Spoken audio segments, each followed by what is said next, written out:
Welcome to Successful, a podcast where we bring in local entrepreneurs and business owners and we see exactly what it took for them to become successful. So today I have with me. Oh, Chidera. Nice to meet you. So how about you introduce yourself? So my name is Chidera. Yeah. I am an independent artist from Calgary, and I own the art studio, Dara Art Studio. I Okay. recently rebranded it. I used to be House Composite, but now we're Dara Art Studio. Nice. So that's kind of me. Mhm. I drew digital art and portraiture, Oh. and I do YouTube and Instagram and TikTok, all the things. Yeah, and we'll have everything linked down below. So if you guys want to go check her out, if you like her, we'll have everything.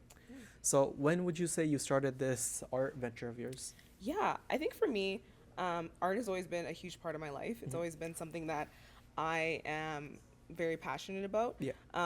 It only took a long time for me to actually take it as like a thing that I want to do, take it seriously. I started doing this business back in 2020. COVID. Yeah, I was Yeah. gonna say that must have not been nice. Yeah. Actually, COVID helped my business a lot. Really? Yeah, because my business started off as me just selling my prints of my art. Okay. And people are at home during COVID. People have money to spend during COVID. Yeah. They got that check from the government every 2 weeks. Yeah, So true. it was one of those things where COVID actually kind of helped, which was really cool. So, what kind of stuff did you like start selling when you first started? Like, were they like portraits? Were they like what kind of stuff were they? I actually started selling a lot of celebrity portraits. I found that okay. was something that people really liked. Mhm.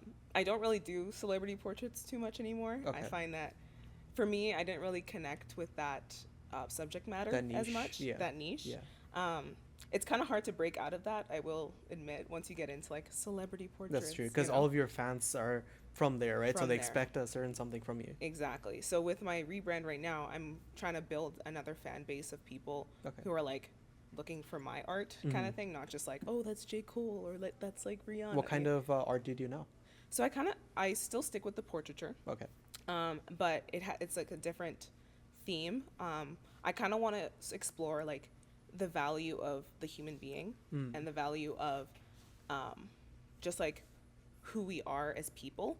And so when I do my portraits, I like to kind of bring that theme into it. Okay. And even like with my art show, that whole thing is to kind of explore the value of the human being. Dara itself means like to write. My whole name means it's Chidera. Chidera, yeah. Yes. So it means what God has written. Oh wow. Which I think is really dope. That's you know what I pretty mean? sick, yeah. So with Dara, Yeah. it's kind of exploring how we're all written into the story of creation. And so that's kind of where my subject matter is kind of going towards. Oh, okay. But yeah, when I first started, it was celebrity portraits, a lot of black people, because I am a black woman, and Yeah. so it is kind of something that informs my art. And so And yeah. were like every piece different, or would you like, let's say, make the same piece like multiple times and then just sell that piece? How would the creative process go? Yeah, so every piece was different in terms of like the actual piece itself. Yeah. But for me, it took like I would sell them as prints, and so my prints were copies of the digital art that I would make, and then I Oh, just okay, like okay, I see. distribute it that way. Got it. But I did have I would say a personal brand when it came to my art. A lot of my art revolved around same sort of colors, same sort of techniques, Oh, and so okay. it was very identifiable as my art. Okay. Were So- they like hyper realistic, or were they abstract, or like exactly what sort of art would it be? I think I would go more towards a like realism, but not like hyper realism sort of got art it. style. Got it, yeah. I find that was something that I kind of fell into. Yeah. Growing up, I did a lot of like landscapes and pen and ink, and then I got a tablet, and I was like, wait a minute. So I you've can, been like an artist like since you were little. Oh yeah, since I was little, like from the get go, I would like win art awards in school Oh, and nice. stuff like that. So That's it was just like, but I never really thought as like I can do this as like a career kind of yeah, thing. My high school art teacher was like, you should like go to school for this, and I was like, Damn, that's a good no. compliment. Because usually art teachers are so mean from my Yeah, from my experience. They're not nice people. Having like a good mentor that you can like follow and stuff, that's like a huge thing. Yeah, especially in exactly, life. How exactly. about your family? Like, do you have any other artists in your family, or like, yeah? Yeah. Do you want to talk about it? Not like he used to be an artist, but my big brother, Okay. he was the kind of person, I just followed anything my big brother did. Oh, okay. So he played baseball, I tried to play baseball. He played basketball, I tried to play basketball. And then he got into drawing and sketching. He did like all these anime stuff. I did Ooh. exactly that. And so I Yes. continued with it. He kind of stopped. But for me, like, he was kind of like an inspiration for me, like, getting into art growing up. But yeah, no, my family in general are like really supportive of Oh, me that's and great. my art, which Yeah. is like perfect. My dad was the one who kind of bought me my first year of my website when I Oh, first started wow. off, which was like, Nice. so he's so supportive.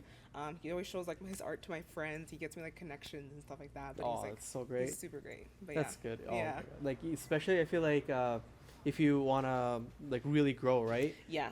Unless you have like that support both at home and at work, it just becomes really difficult. It's really hard. Yeah. Yeah. Yeah. So let's dive into inspirations for a moment. You said your brother was a big inspiration to you. Yeah. So, oh, sorry. No, go ahead. Keep Good. I was gonna say, like, do you have any other maybe large inspirations other than your brother? Yeah.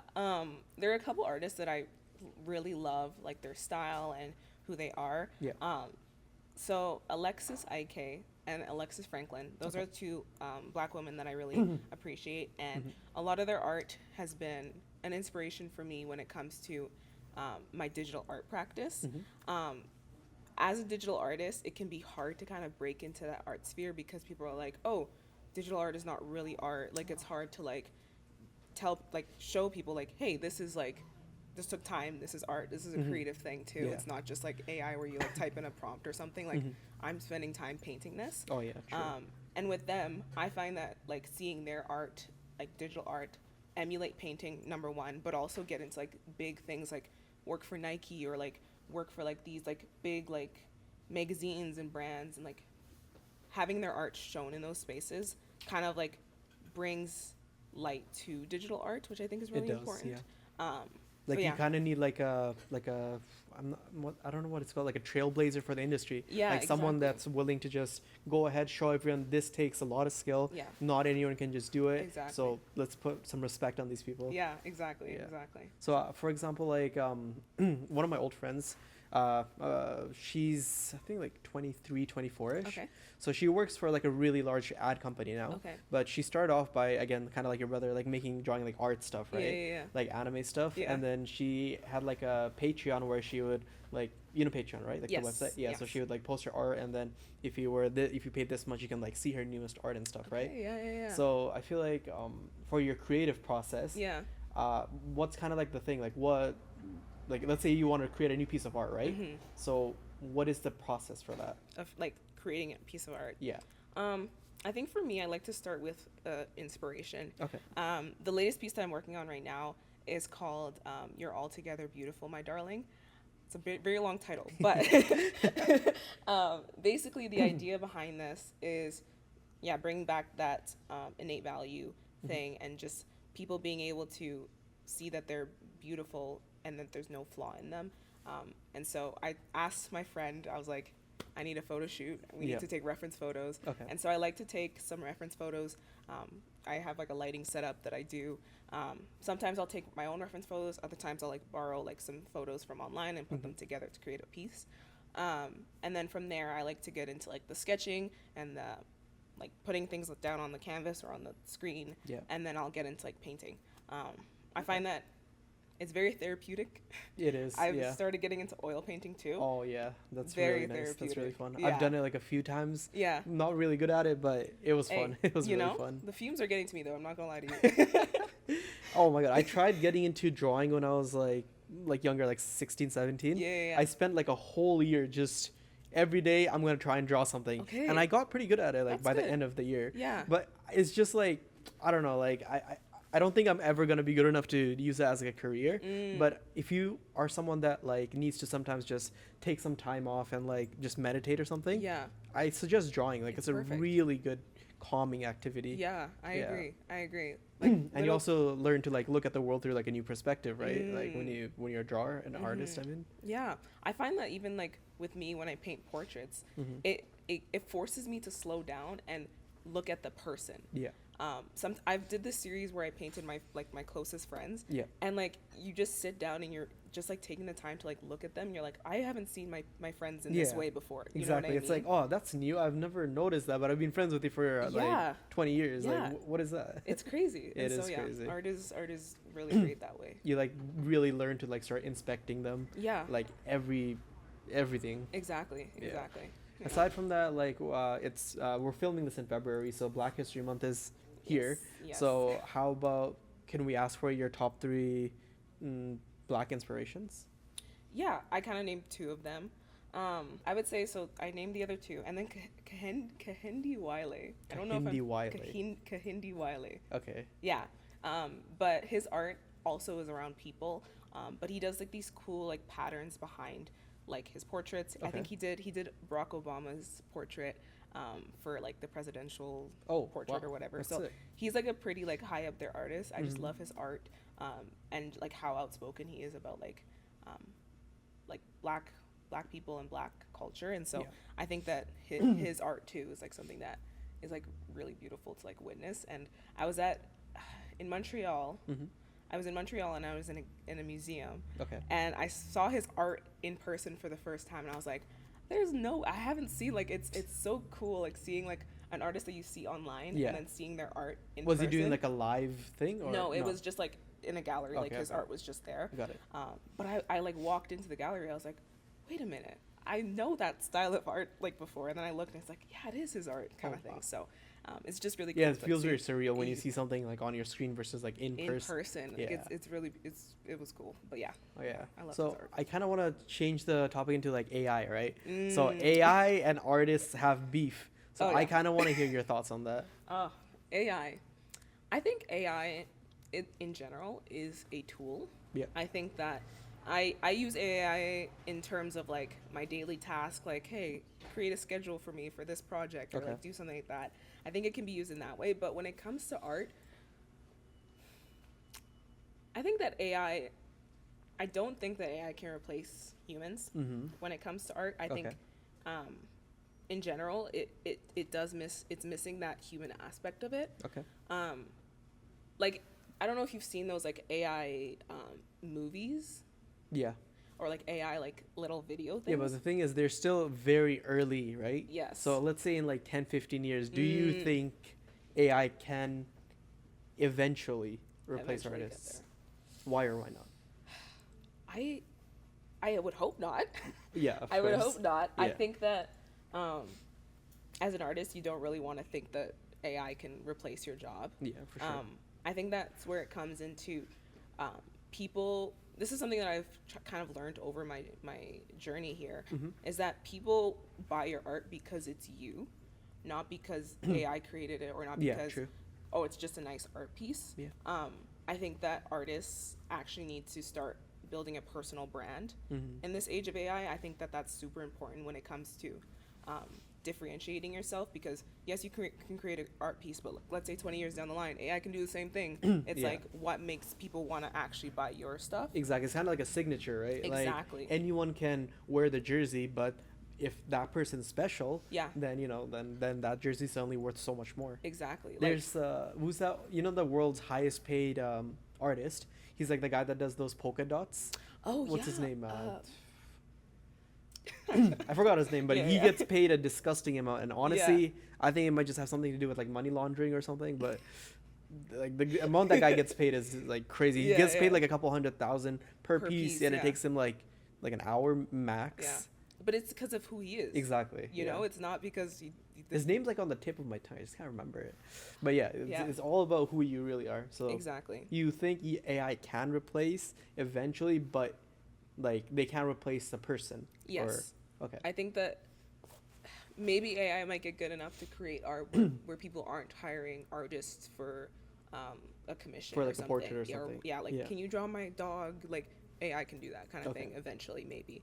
But I think that the people are like, oh, I'm buying this art piece because so and so made it, and I'm collecting it, kind of thing, rather than like, oh, I can just make this piece of this portrait to put in my house, kind of thing. Maybe I think that that's maybe where it might go in terms of AI in the future. But Yeah. So what would you say is like the value of an art piece? Like, let's say, like the people that spend so much on just collecting pieces of art, right? Mm-hmm. So where would you say is like the value part of that coming from, other than just the fact that the piece artist. looks really great? I think it's the story behind the piece, and I think that art is, like I said, an expression of the individual. Okay. And I think that when people are buying an art piece, they're buying a piece of that person. Mm-hmm. I think we ask ourselves, okay, why do people spend so much on art? Why is this such like a thing that people invest in? Yeah. Art itself, I think, brings beauty to the world. Mm-hmm. And I think that people are recognizing that you need art. Okay, let's say you have a blank space on your wall. Yeah. You're not going to fill it with, I don't know, a document of something. You're going to fill it with art, Yeah. And you have to ask yourself, why is that? Like, why are people drawn to art? And I think another thing with the value, it comes, like I said, from the person creating the art. Mm-hmm. I think that's a big part of where the value of art actually comes from. Okay. But personally, I'm not like 100% why the human psyche, 100% sure why the human psyche like is drawn to certain pieces of art. Yeah. Even if you're not like an artist or you're not someone who's like creatively inclined, you can see a piece of art and you can appreciate that, and you can see 100%. The beauty in that. And I feel like art is just very subjective, and that's kind of what makes it so desirable. Exactly. Is because like 1,000 people can look at a piece of art and just see it in different ways. Yeah. Especially if it's an abstract, right? Like if it's like a portrait, then like even the Mona Lisa, for example, there's so many conflicting ideas on what exactly her expression is, what she's thinking, what she's going through. Yeah. And it's just like the simplest thing possible, a picture of a woman. Yeah. Now you take that into like an abstract, like an abstract painting. Yeah. There's so many different ways you can like interpret it. And I think that's kind of the main thing that makes art very valuable to me, at least. Exactly. As a consumer. Yeah. But for like getting an artist's opinion is again really important. Yeah. It's like, you kind of have to ask yourself, have you seen like those things where like the banana is taped to the wall, or like the modern urinal, modern art. Yeah. It's like, why was that valued? Yeah. I think it's about, sometimes there's it's a story. There's a story, and sometimes it's just as simple as the artist saying, this is what it's worth. Banksy, right? Like the I think he's European, like the European artist. Mm-hmm. So he had a piece going on sale for I think like $1 million or something. Yeah. And then as soon as it got sold, it got shredded. Like I got halfway shredded because the way the painting was made. If he had a remote control, he could shred any time. So as soon as it got sold, it got shredded halfway through. Yeah. And then if the value actually went up like way more because of the story of the exactly. Yeah. So I think that's crazy. It's really it's interesting because it's like a lot of these like contemporary artists who are like selling like, I don't know, like a banana on a wall. Like it's like I think they're trying to say a statement, and I think that's why it's worth. It's a statement that's worth money, not the banana itself. Like that's gonna rot in like a couple days. You know what I mean? So. Yeah. So let's get back on track about your business. So when you first started your business, what would you say were some of the biggest hurdles that you had to go through? I think when I first started, a lot of the biggest hurdles came with like getting my name out there as an artist. Yeah. Oh, and actually no, I'm gonna talk about this. Pricing my art. I think that's something that I wasn't aware of how to actually do when I first started. Yeah. And so I would like charge like a whole commission, full piece. It'd be like, give me $50, and it's like no, you know. I think that was something that hindered me more than I think helped me. It hindered me a lot in like actually creating income for myself, but it was something that you grow from, you learn from, and as you grow as an artist, you can continually increase your prices. You continually know how to price yourself to figure out what your time is actually worth. Yeah, for and sure. It's like going to a job. Like you're not gonna like say I don't know, a graphic designer is gonna get paid like, I don't know, 30, maybe $24 to $30 an hour for it, let's say. It's like that. Like you're a freelancer when it comes to doing art commissions. The thing with being your own boss is just it's really hard to equate like, do I deserve this much? Exactly like that, right? Exactly. Okay. And so I think that was something that really hindered me. And then something that I feel like is another mistake that I made was not diversifying my income right away. I think selling the prints was very like lucrative at the beginning. I had TikTok, people were on COVID. I got a follower base, 15K, and then people would just buy from there, and it worked Nice. for a while. I think in the first 4 months, I made 10,000 Nice. from like print sales and stuff like that, which is crazy now that I think back at it. But it's like once that stopped, it stopped, you know, and I didn't have anything else. Any like safety net or anything? Exactly. Yeah. And so I think that was something that I would have probably done differently in the beginning. Yeah. How about now? Are you like, did you figure out how to get through all of the hurdles and stuff? I'm still figuring this out. Okay. I'm still figuring it out. Right now I do a lot of like markets. I go to get like different shows and stuff like that. And then I do print sales and like commissions, and that's kind of my three spaces of where I'm getting my income from. Okay. I think now I'm working on building like the social media side of things. Trying to get my social media following higher, Got it. get better brand deals, because I think that that's also a source of income that can come there. Well, Working on workshops yeah. and stuff like that, so different Got it. things. Yeah. Well, I know someone that can help you with social media. That brings us to our today's sponsor, Celestia Productions, YYC. Thanks for letting us use this spot. It's my studio, but yeah, if you guys want to grow your social media, or if you need help with any sort of production related stuff, whether it be social media management, social media content creation, analytics, anything, we're here. So, you know, we'll have the link right here. Give us a call. Thank you. All right. Anyways, I saw that as a good segue moment. Yeah, so I love that. had to take it. But yeah, aside from that, we talked about your biggest challenges, but now let's talk about some of like the things that helped you the most. So let's say, when were you when you first started like this business of yours? Where was I? No. How old were you? Oh, 18. 18. Yeah, I was Okay. 18, straight out of high school. Okay. Well, kind of like the last semester of high school. Okay. Yeah. And you said your dad helped you with your first website, right? Yeah. That's so great. He gave me like, I think Squarespace is like a $300 a year kind of thing. Yeah, something like He's that. like, I'll pay for your first year and then you can do the rest kind of thing. But Got yeah. it. Yeah. And then so you set up your website and you just started putting your art online and people can just buy it? Yeah. So with Squarespace, it was really, I feel like that shouldn't, is that an ad for like Squarespace? No, it's fine. It's fine. With Squarespace, I would just like put like a product and put it out there, and then I do like a little TikTok where it's like a sound, and I like show my art, and the people would, like, Okay. and I put like a link in I was like link in bio, and the people Oh, would like okay, yeah. go and click in and check out my art and buy it that And way. would you have to ship it yourselves to them? Yes. Got it. Shipping was another thing that I like struggled with at the beginning, but I kind of got it pretty quick. Yeah. There was a company here in Calgary that like does it really cheap, and I was like, perfect. Nice. I liked making it cute with like little like cards. Yeah, and, yeah, like, yeah. packaging Like it nice. personalized. Exactly. That's and so nice. that was something that I really enjoyed when it came to like my print sales and stuff like that. So yeah. Oh, I feel like Yeah. those customers that got the personalized thing, Yeah. they're much more likely to become like a return customer, right? Yeah. So yeah, that's a really yeah. good business strategy as Yeah. well. Like I know you probably didn't do it for the business strategy just because it was cute, right? Yeah. Exactly. Exactly. And do you still create content like continuously? Yes. I try to upload on Instagram weekly, and then YouTube bi-weekly. That's kind of my schedule right now. Is that around how long it takes to make a new piece of art as well, or do you take longer, less time? Oh, way longer now. Way longer. Oh, okay. I used to be really quick with it. Yeah.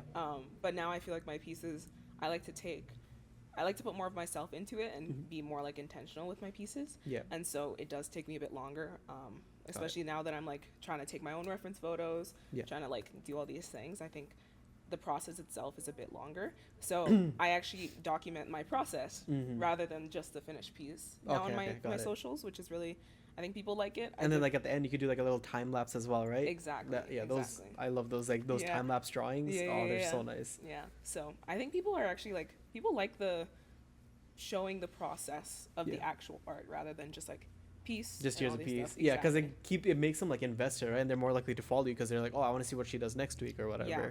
And it's interesting because I think a lot of artists fall into this like mistake of, not necessarily a mistake, but they'll use one art piece as one post.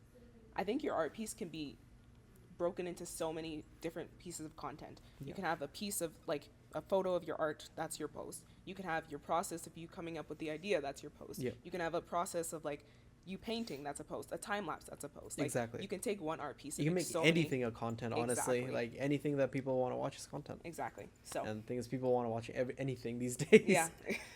Like, Instagram and TikTok is a trap. oh my god, yeah, it's so addicting. It's bad. I'm like trying to cut down my hours from like right now it's really bad. It's like 7 hours a day just spent yeah. on my phone, like screen time. Yeah. I'm trying to cut it down to like 5 or 4, It's hard. maybe. But holy, It's hard. it's like you don't even realize where the hours go. You're like sit down, you scroll, and you're like, what? It's 2 noon hours already. later. What just happened? It's crazy. It's crazy. Yeah, but I feel like in this digital age, it's much easier now than any time else to actually sell stuff, right? Exactly. Because you get so much eyes on it. Exactly. Yeah.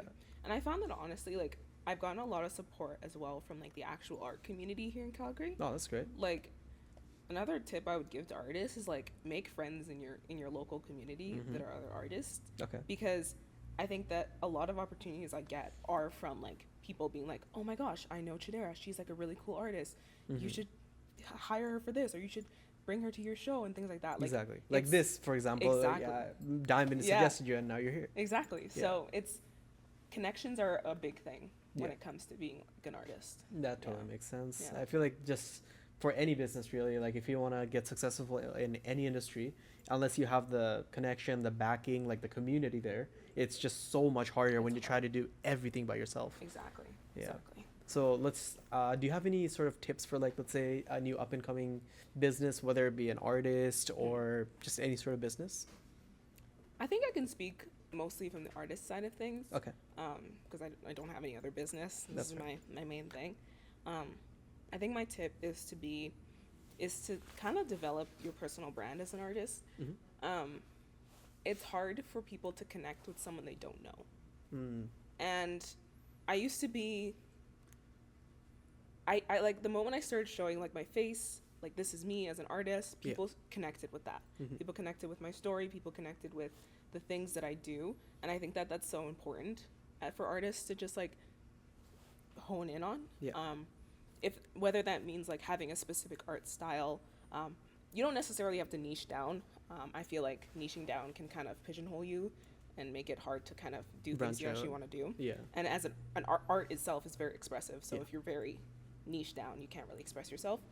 But I think that having that personal brand, like maybe it's the style that you do, or the way you talk, or the way you dress, or the way like you carry yourself, people are able to like recognize and connect with that. And I think that a lot of times when people connect with something, they're more likely to invest in it. Yeah, and that kind of goes into the story of whatever you're creating as well, right? Exactly. Like this person, they live their whole life very like extravagantly. That's why it reflects in their art. Like their art is also like all over the place, very extravagant, very flashy, something like that. Exactly. And so I think that that's like a big tip I would like give to artists. Okay. Yeah. What about like let's say there's an 18-year-old right now, right? And they're watching this podcast and they also want to start selling their art. Yeah. So what would you say to them? Like what kind of website? What kind of like just Like any technical sort of things, types? like practical. Yeah. I would say find a cheap but good website builder. Wix is good. Wix is really good for that's- that. Yeah.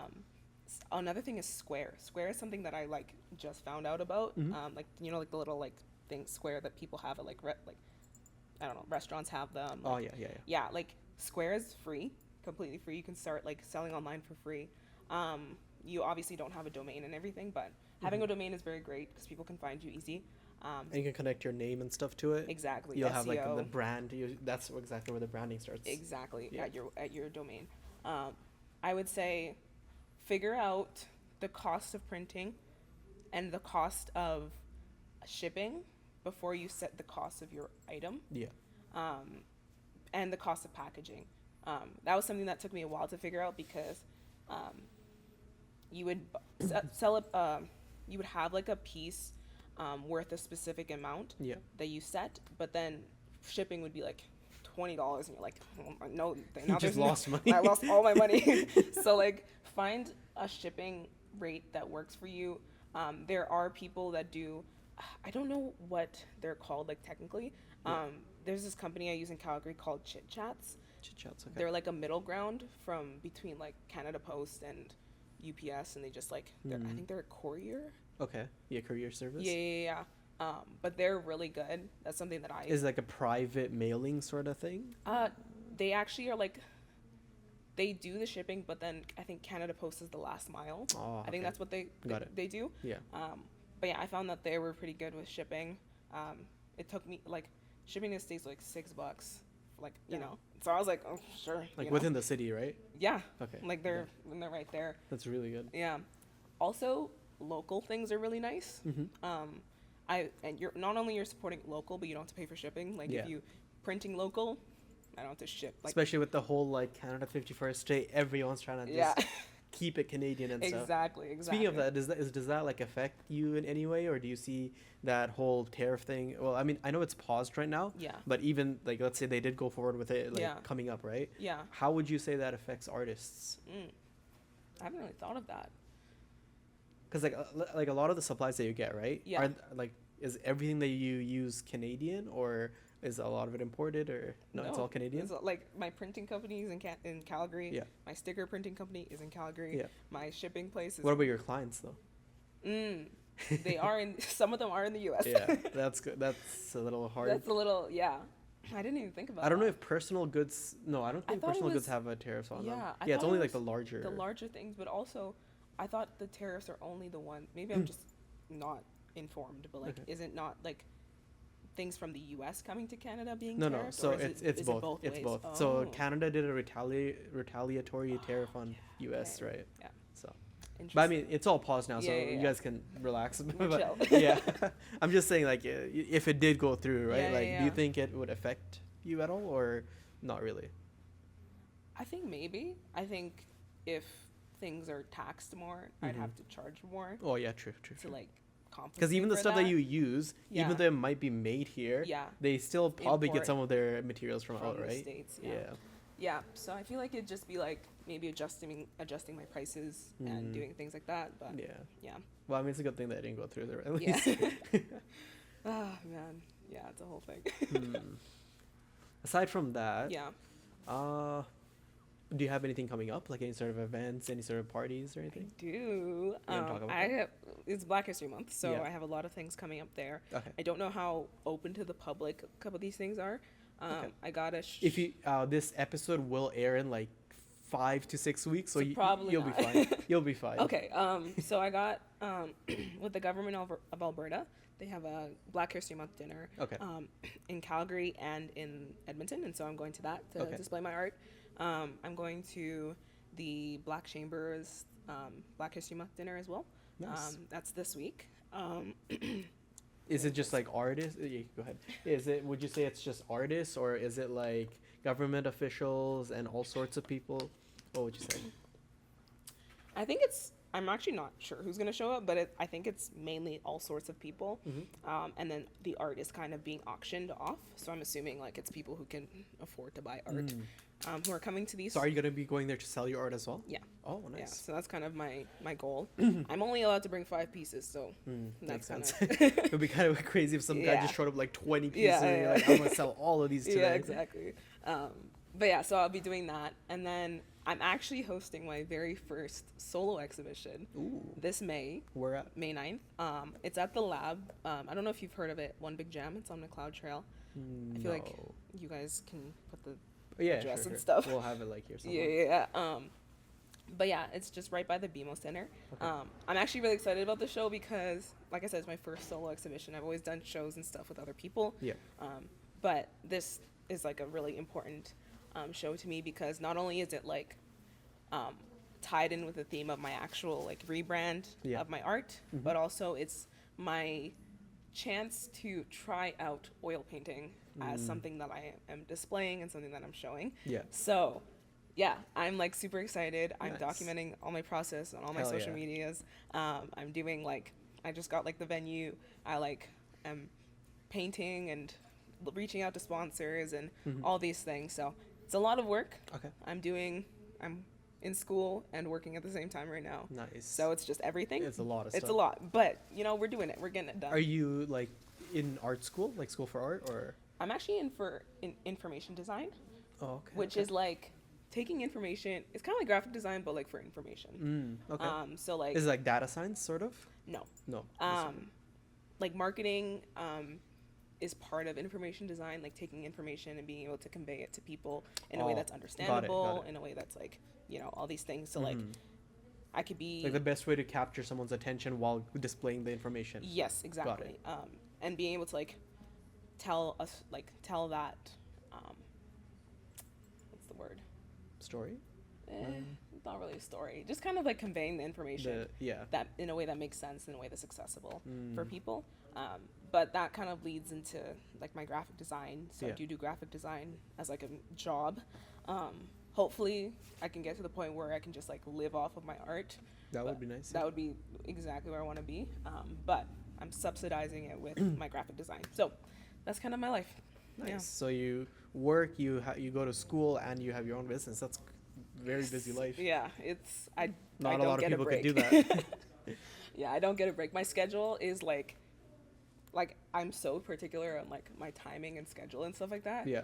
Which I think is kind of detrimental in some cases. I feel like unless you need to have like at least like a little bit of block just to chill. Rest. I Because don't. while you're just like, like resting, Yeah. you like your You get brain ideas. just relaxes and you can see things that you probably might have missed when you're in the rush, right? Yeah. That's just from my experience though. Yeah. And I haven't been afforded that currently. I think hopefully after this semester I can like relax for a bit. Hopefully. But that's kind of How many semesters do you have left? Just after this one, just one more. So I'm almost done. Nice. I'm like the last mile. almost there. Yeah. And then after that you can just go like full time for your stuff, Oh right? yeah. So that's kind of my goal. So hopefully this art show can like propel me in some sort of way, in like a different direction. I recommend just like networking just as much as possible. Like whenever you see someone, just, hey, I do this, here's my socials, follow me, keep in touch. Yeah. Okay. Yeah. I think that's sort of what I'm trying to, like all the connections I've made over the years, I'm like, come to my art show. Yeah, exactly. When you have like 1,000 people you can send the invite to, Yeah. that is just like a numbers game at that point, right? Like people will show up. People will show up. Exactly. All right, welcome back, everyone. We just went on a short intermission to have some snacks, and we're back. Yes. So I kind of, before we wrap this up, I kind of want to know some of your favorite pieces that you've done. Yeah. So I think there's two sort of pieces that come to mind first off. My first one, I would say, is my SZA piece. I really like that piece because it was one of my first pieces where I finally got my technique down as an artist, in terms of like I mentioned before, I really like how some of these artists add that painterly aspect to their digital art. I find that I just really like the details of it. It took me a while to do, but it was something that I like really enjoyed doing. I had some SZA on in the background doing it, nice. So that was a piece that means a lot to me, and a lot of people really like it too. Yeah. I do sell it as a print, so I don't know if that's something that people want to check out too. Yeah, we'll have it here. Like anytime you're talking about art, we'll try and have it here. That way people know exactly what we're talking about. Yeah. So there's that. And then a piece that's like really personal, and like a piece that I personally am like connected to, I would say, was my recent self-portrait that I did this past summer. Okay. I like to draw myself every year as sort of like you can see like the kind of like a the transformation exactly of like not only my art but also like me as a person. And it's just like for me to reflect on my year and things like that. Yeah. And this recent self-portrait, I did a lot of reflecting on the year, and looking back at my year, it was just filled with so many blessings and so many like good things, so many good people. And I wanted to kind of convey that in a piece. And I find that like the warmth of the piece kind of brought out like what I was feeling at that time, and like how secure and how like peaceful I felt. Yeah. In just like how my life was. Oh, that's great. Yeah. So it's something that I find really beautiful. Do you just sketch these, or do you color them in as well and make them like a full portrait, or like? Yeah. What kind of? Well, this particular portrait of my self-portrait was like me and my friend, we did like a photo shoot, and I took a photo of me, and I just had the photo on the side and sketched it, like looking at it. Okay. And then from there I just kind of like went in and painted it over like how I do. I have a time lapse on my Instagram. Oh, nice. Okay. With how it's actually done. Got it. So I made it into like a whole story. It's like, oh, this is me, this is my birthday. Anyway, this is my birthday kind of thing. That's nice. But yeah, so yeah, it's a process for me that's kind of therapeutic. especially when I'm doing like one of these like self portraits, because it's weird because you're drawing yourself. Yeah, true. You're like, Because you always like, it's kind of like when I hear myself like when I'm talking, right? Exactly. It just doesn't sound how I think it sounds. exactly, Yeah. exactly. And you know how I said before, like you look at the person in a different way. Yeah. It's like you're looking at yourself in a different way because you're taking the time to like notice all these features about yourself that Yeah. like wouldn't have like come up if I wasn't drawing it. And so That reminds me of this like one saying that like I heard somewhere, I don't know where, yeah. but it's like a different version of you exists inside of every person, right? So like let's say someone that saw you for a couple seconds Yeah. versus someone that's known you basically their whole life. You two are completely different Completely people different, in yeah. like to them. Yeah. And I feel like that kind of relates to like self-portraits and stuff, right? Yeah. How you see yourself versus how someone else sees you. It's completely different. Yeah, it's very different. Yeah. No, That's so really true. nice. Yeah. I feel like that's something that a lot of people can benefit from, just like, you know, like taking your ego out of the picture and just seeing yourself how you are. Yeah, exactly, Yeah. how you are as a person. Yeah. Nice. Which is really cool. Yeah. What's so let's say something that you've really learned while you've been doing these pieces, like, so let's say when you first started doing art professionally versus now, like what's like a really big thing that you've learned? I think something that I've learned in my process is to not rush it. I think when I first started out, I was kind of like treating it as like I'm a machine and I'm just cranking out art. Yeah. I think I would aim for like an art piece every week, which is great if you can do that. Yeah. But for me, I found that like the moment I started to slow down my process and take my time is the moment I started to feel more free when I'm painting, if that makes sense. Do you ever hit like artist block or anything? Oh yeah. All the time. Yeah.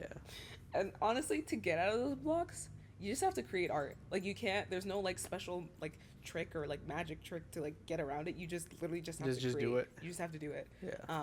Which I find is like for me, I do these like little like sketches of people. I have like a thing on my Instagram where I like, it's like a sketch with me and I like just like sketch that. When those things start coming out on my Instagram, you know I'm in an artist block. Because it's just something You quick heard it to here like first.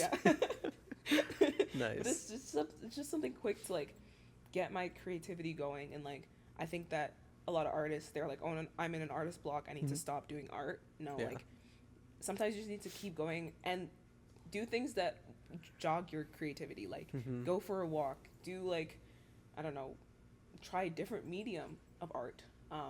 Yeah, you don't have to like always be doing the exact same thing that you're always doing, right? Exactly. It's a good idea to try out, like experiment. You might be really good at something that you've never tried. Exactly. So yeah.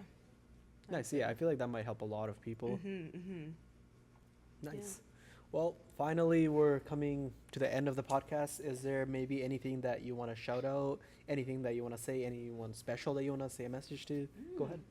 I think follow me on Instagram at Chidera Art Studio, and follow me on my YouTube. I think it's at Chidera Art Studio, but it's Chidera Uzoka. If you search up my name, it'll show up. We'll have it like linked, hyperlinked. Yeah. And shout out to like all my friends who have like supported me during this journey of mine. Shout out to all the people who are constantly at my shows, who are constantly supporting me. Shout out to my friend Sarah. She's super talented. You should go follow her. Big up, Sarah. Yeah. Sorry. And yeah, so just like so grateful for all the people who have like supported me in like this journey. And so yeah, I think that's basically it. Nice. Yeah. Well, thank you guys. Thanks again for always tuning in to Successful Podcast, and we'll see you next week. All right. Bye. Bye.